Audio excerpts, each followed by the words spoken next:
Mr. Ben Shapiro is joining us. He is the intellectual powerhouse of the right now, and been a friend for many, many years. I respect him, and he is the one guy who writes a lot of books that I will always read his books because they are always really well thought out, intellectually solid, and never go for cheap shots.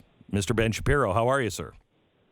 Hey, doing okay. How are you? I'm good. I'm excited. I haven't read your new book, but I've heard you talk about it an awful lot. I listened to your podcast. When was it? Last night, when you were doing the book signings, and I wanted to actually take you through some of the things that you played, some of these authoritarian moments as we go. But first, give the setup of the book. What are you talking about in it? So basically, the book begins with looking at January 6th, which the left has declared is the authoritarian moment in modern American history, that the democracy is on the verge of being overthrown, that Donald Trump is this great authoritarian figure, and that the right is the true threat to American freedom. Mm-hmm. And then I ask people to analyze, what exactly happened on January 6th and beyond, because what really happened is that a breakaway group, a much larger group, committed criminal activity. They were all arrested. They're all going to go to jail. And within 3 hours, order had been restored, and the government went on as though nothing had happened. Then, in the immediate aftermath of that, AWS, Amazon Web Services, deplatformed Parler completely. Most major Democrats started calling for significant curbs on First Amendment freedoms. You started to see neutral service providers talking about cracking down on quote-unquote extremism. Donald Trump was thrown off all the social media platforms. Corporations started to put out statements basically suggesting that you had to mirror particular political viewpoints on January 6th. Or corporations said, we're just not going to give donations to anybody who questioned the results of the election, even though they would certainly not be the same with Democrats. So the question is, if you're talking about actual authoritarian threats, then who's that actually threatening, right? Who are the institutions that are threatening? And I think most Americans instinctively know the answer, and the answer is not, the idiots who invaded the Capitol building. The people who are a true threat to your way of life right now are the people at the head of every major institution, ranging from the scientific institutions to the educational institutions to your corporate bosses. And they have the power to really wreck your life in some pretty significant ways, even outside of the auspices of government. We have been pretty close to this point before with Woodrow Wilson, but you can excuse the American people at the time to some degree because authoritarianism was this new idea. And with the progressives using science and saying, look, it's a whole new age. We came from farmers and now we're in the scientific age and anything is possible. You can kind of dismiss it. But what Joe Biden is doing right now, a lot of this really comes from the Woodrow Wilson playbook. And I think it's just as racist and just as nasty as when he was doing it. I think that when Joe Biden goes around saying, knowing full well that he's lying, that voter ID laws are akin to Jim Crow racism, or that what happened on January 6th is the worst insurrection that we've seen in the United States since the Civil War, or that Republicans broad writ are just trying to return us to the days of the Civil War. This kind of stuff is extremely ugly. It's extremely divisive. It is the opposite of what he promised that he was going to be when he became president, right, which is this sort of unifying, moderate figure. He's not been any of those things. I think what makes what's going on truly unjustifiable is not just that we've seen the consequences of this sort of activity before. It's that at least you can say that during Woodrow Wilson's administration, we were in the middle of a world war. And during FDR's administration, we're in the middle of another world war. Right now, we are involved in 0 major wars anywhere around the world. We're the unchallenged global hegemon. And yet we're tearing ourselves apart internally going after dissenters, which is kind of a unique thing. Oh, I think we are at war. America is at war, but it's at war with itself. Right. It's completely lost its way because we've had people teaching our children for a while now that we're a horrible, horrible place. And I don't know if people are buying it or not. They usually buy these things. I want to take you to one of the authoritarian moments. This is from 1933. It's a parade. Tell me why this is important. In September 1933, the government sponsored a spectacular parade up New York's Fifth Avenue to promote an unprecedented federal effort, the National Recovery Administration. Roosevelt called the NRA a partnership in planning between government and industry. Its goal, to speed recovery by establishing profit levels for business and wage levels for labor. In a show of national solidarity, more than 2 million employers across the country promised to abide by the NRA codes. Russia hails victory in Moscow's Red Square during her May Day parade. Above We'll get to that other clip in a minute. So tell me why that parade was important. So Jonah Goldberg talks a lot about this in liberal fascism, but the sort of economically fascist system was reliance on private businesses being overseen and working in cahoots with big government. And big government would essentially charter these industries and then tell them what to do. And industrial magnates say, well, I guess it's better than the communists. And then they would go along with it. Well, the National Recovery Administration was an effort overtly by the federal government to force businesses into doing what they wanted. You were supposed to put a symbol up in your window, the blue eagle. You were supposed to put it up in your window. And Americans were literally supposed to boycott businesses that didn't put the blue eagle in their window. Well, I think that we can see some pretty resonant echoes of that today in modern American politics when you have the government, members of the Democratic Party calling on corporations, social media companies, for example, to do their bidding, and then suggesting that perhaps, maybe there needs to be an AstroTurf boycott of particular businesses if they refuse to do that bidding. We saw the results of this when Major League Baseball just pulled out of Georgia, for example. We're talking to Ben Shapiro, author of the brand new book that's out today, The Authoritarian Moment. I think it's even more clear with ESG scores.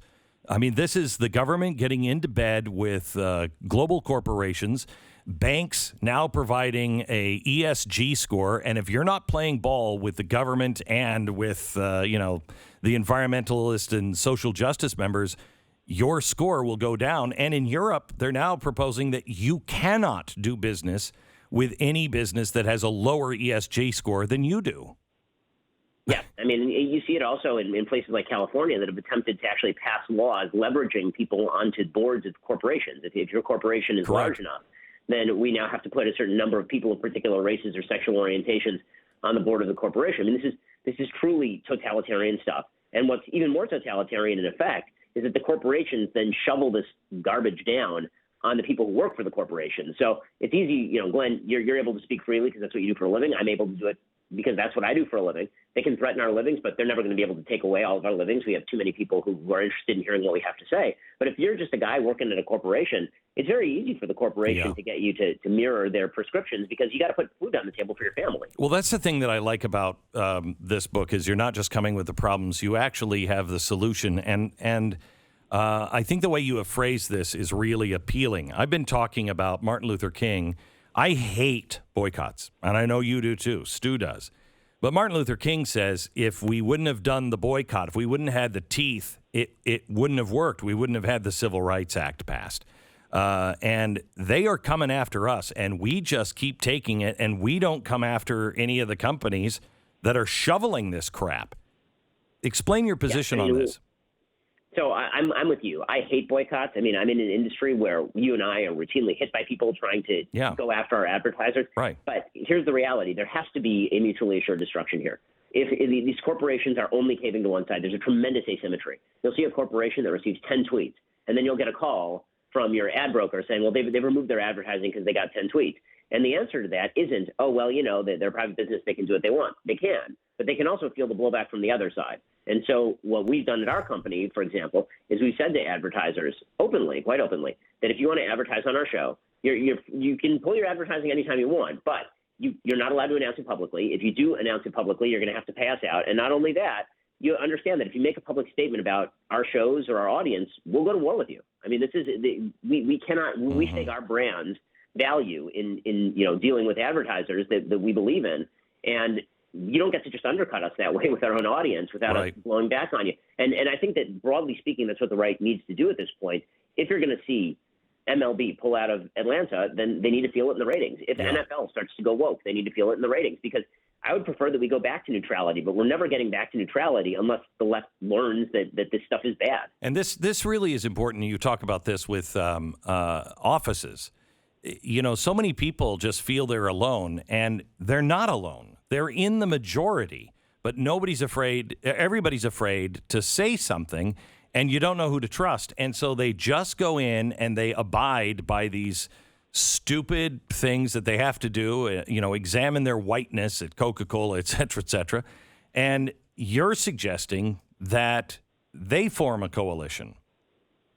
Right. I mean, this is what we have to understand about how these institutions weren't left in the first place. It wasn't because a broad majority of these institutions is in favor of these radical left policies. It's because you have maybe 10, 15, 20% of the people at any given corporation who are very loud and very intransigent. And then you have a bunch of people in the middle who just say, well, it's easier to give in to them than to fight them. And do we really want the headache? Well, you can do the same thing from the opposite point of view. You can renormalize an institution. If you have 20% of the corporation that says, listen, we just want to be neutral here, and it won't be 20, it'll be more like 50. And you get those people to sign a letter to the corporate head saying, listen, we're not doing this whiteness is bad, diversity training with Robin DiAngelo nonsense. We're not going to do it. We think that it's bad, and we're not willing to do it. Then the corporation has to decide between the 50% and the 20%. Right now, the corporation is deciding between the 20% and the 0% if people don't get mobilized and unified. Explain your theory on veganism, because I think this is a great example. Yeah, so, I mean, to give full credit to the person who kind of gives this metaphor, Nissim Nicholas Taleb, his metaphor is basically, let's say that you have a family of four, and one of the members of the family, usually the daughter, comes home and says, I'm a vegan today. And because I'm a vegan, Mom, I need you to make me a vegan meal. And so Mom now has a decision. She can make a meat meal for the rest of the family and a vegan meal for the daughter, or she can say to the whole family, listen, I don't have time. We're all eating vegan tonight. Well, now the daughter has successfully renormalized the family. The entire family is now eating vegan because you had one intransigent person who just refused to budge. Now you can take that entire family. There's a block party that night. There's maybe 3 other families there. They go to the people throwing the block party. They say, listen, we're all eating vegan because our daughter's eating vegan. You can give us a separate meal, that's fine, but we're just not going to eat the meat. Now the person who's the head of the block party has to decide whether to make a couple of separate meals. And maybe she says, well, it's probably not worth the hassle. It's one night. Who cares? People can deal with vegan for one night. And now you got 16, 20 people who are all eating vegan because one person was intransigent about eating vegan. The same thing holds true in politics, and you see this all the time. This is true in corporations. Yep. This is tyranny of the minority. It is. And it can only work under a couple of conditions. One, you do need sort of a baseline level of support for the thing, usually about 15, 20% inside an organization. Two, you need to have them asking for incremental, non-supremely radical things.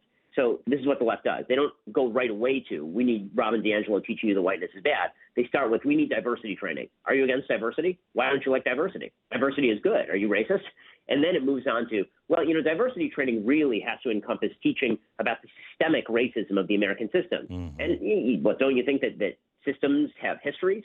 And then they move from systemic racism to, well, if we're going to acknowledge systemic racism, we certainly have to acknowledge that you are a beneficiary of white privilege.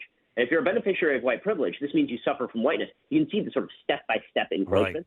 Right. But the key is you don't go 0 to 100 all at once. You start by slowly pushing the pedal, and eventually the pedal gets to the metal. Most people have to be acclimated to it. And if every concession seems like a minor concession, pretty soon you've moved a really long way. And this is true for virtually every social issue in the United States. I mean, how did we go from, a time when Americans were, thinking that no-fault divorce was controversial to men can be women and women can be men. I mean, that doesn't happen overnight. That takes a while, but it takes a lot of conciliation. It takes a lot of cowardice, and it takes a lot of incrementalism. The book that is out today is The Authoritarian Moment with Ben Shapiro.